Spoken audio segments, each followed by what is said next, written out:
the way I chose to tell the story is to set it all in one place, and it's set in Gimmerton Churchyard, where all the characters' graves are. And rather than them being the actors actually playing the characters in life, they're playing the ghosts of the characters who meet and tell the story and reenact the story.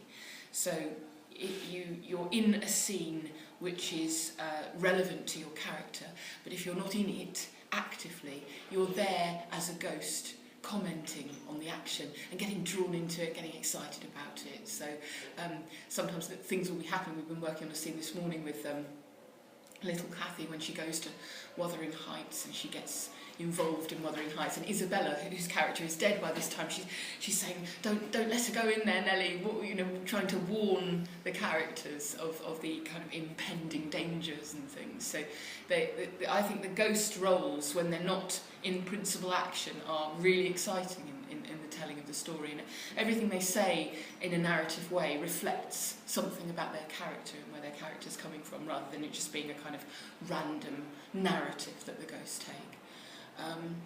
So that's how the thing hangs together conceptually. So it's got a very simple, kind of clean unity to it as a piece of drama, and there are very few props. There are no costume changes. It's just these ghosts in amongst the graves. They kind of use the graves as furniture, and they just recreate the story there in the churchyard. But of course, in the woods, we start in daylight, and then by the end of the evening it will be dark. So it should become quite spooky and creepy at the end in a very exciting way. So that's that. It's very different to the Comedy of Errors. The work is in this play, although it's different to the Comedy of Errors, it's still extremely packed with ensemble acting, and the company are superb at working together and physically creating and bringing to life the drama. When I first started working on it, I thought perhaps it was more appealing to an older audience. It's got romantic themes, it's got lots of passion and angst in it.